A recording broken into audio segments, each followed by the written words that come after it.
Well, viewers, those are the headlines, and we're tracking some breaking updates coming in. More details are emerging regarding the flurry of conversations between US President Donald Trump and Israeli Prime Minister Benjamin Netanyahu as the conflict erupted between Israel and Iran for the first time since a ceasefire took effect in early April. Now, in a reported conversation, Donald Trump denies that Netanyahu had defied him by ordering military action against Iran in response to missile attacks on Israel, stating that if he tells him to do something, he does it. He has added that all he said was that common sense must be used and that both parties are close to signing a very powerful deal. My colleague Atul Ranjan joins us on the broadcast to share further details on this. Atul, of course, there's been growing friction between the US president and the Israeli prime minister. They don't quite see eye to eye on a lot of things. But what's really happened in this conversation? What are your sources telling you? Well, once again, the development that we are reporting right now clearly, underlines the fact that there are clear differences between the approaches of US and Israel when it comes to Iran, as well as the whole process of getting a deal with Iran. Now, US President Donald Trump earlier spoke to Israeli Prime Minister Netanyahu, calling him to avoid any strikes on Iran. However, post that the fact was reported, we saw Israel launching strikes on Iran, which is first time post April when formally a temporary truce between the three countries was declared, and that prompted questions at President Donald Trump and his authority over what it was. If the fact that the Israeli Prime Minister Netanyahu was defying the orders of President Donald Trump. Now that President Trump has clarified that nobody can defy his orders, as well as the fact that he reiterated what he spoke to Israeli Prime Minister Netanyahu, saying that common sense must prevail, and also Trump clarifying that the strike that Israel launched against Iran was before this conversation that US President Donald Trump had with Netanyahu, and not that the fact that the strikes were launched after the conversation. So Trump clarifying that Netanyahu did not defy his orders. All right, Atul, stay on with us. We also have Major General K.K. Sinha, defense expert. Thank you so much, sir, for taking our time and speaking to us on NewsX. Of course, this conversation between Trump and Netanyahu has come at a time where we're seeing a sharp escalation between Israel and Iran. They have traded a barrage of missiles and drones for the first time ever since April, since the fragile ceasefire has been in place. We've also seen, the Strait of Hormuz continue to be in limbo. But as I mentioned earlier, of course, there have been reports of frictions with both leaders, Trump and Netanyahu, not really seeing eye to eye. Both have their own domestic considerations. We know polls are on the anvil. Donald Trump, of course, and his Republican voter base at large have had a vastly anti-war rhetoric. How do you see that influencing decisions in the upcoming weeks? The situation, what you are saying that, Iran struck in Israel, especially in northern Israel, because they were hinting that they will do it, they will go, in support of Hezbollah, because Israel, in spite of there was a deal with Lebanon, but they have not abided with it. They have gone first up to the Litani River, 29 kilometers deep inside. And then they also wanted to cross over to the River and go to the southern part of Beirut, which Donald Trump was able to do it. He has put his foot down that no troops will cross over. However, in spite of his reservations, Israel is under Netanyahu is carrying out aerial bombardment of Beirut, which he says that it is not, his permissions are not there.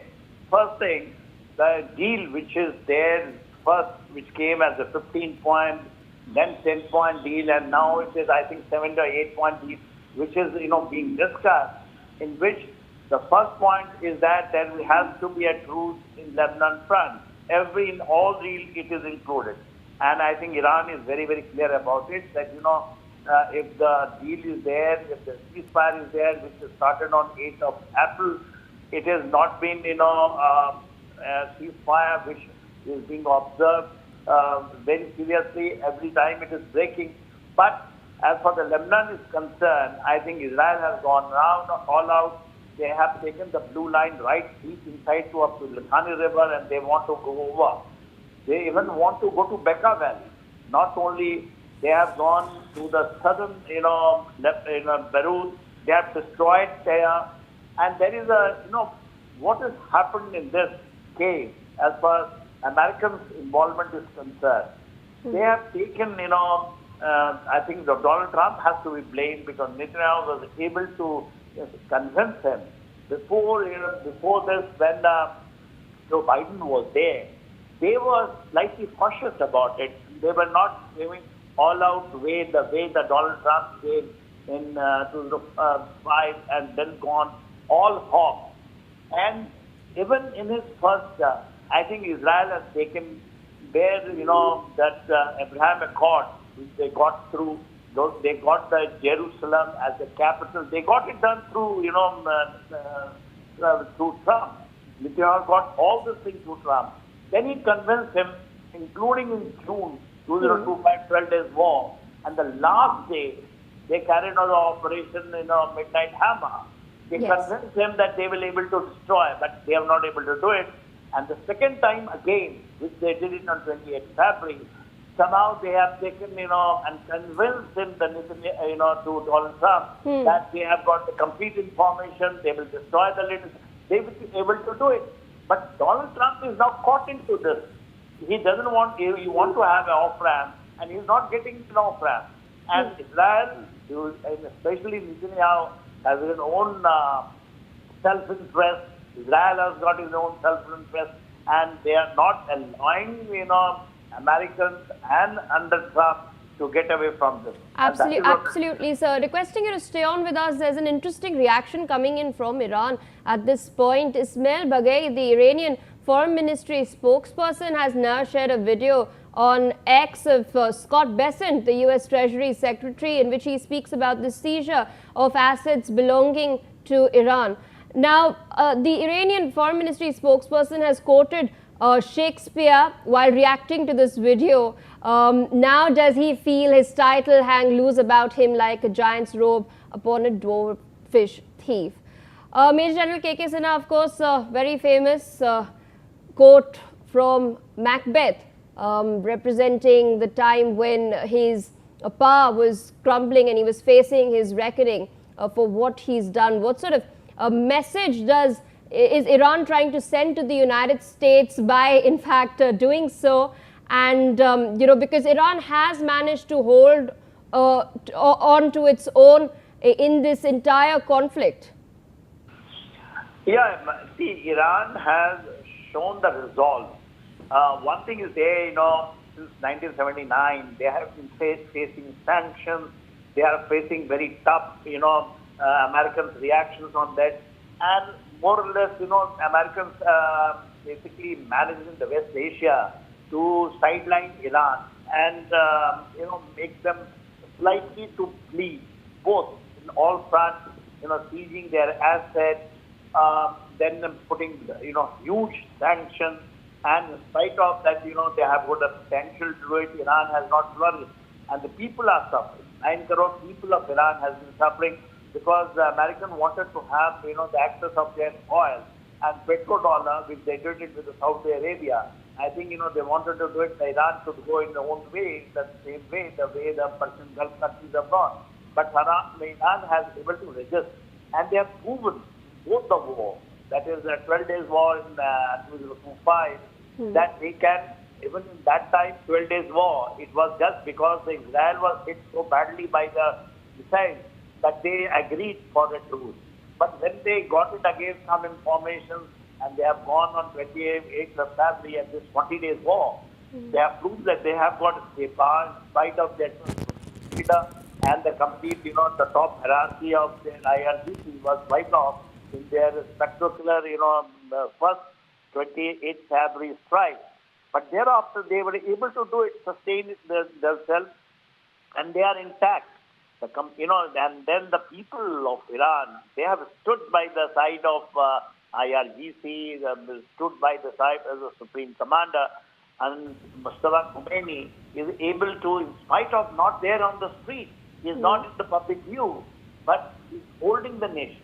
And they have proven with their mosaic doctrine of leadership, going down, and everyone is, and I think Americans have got a very tough time.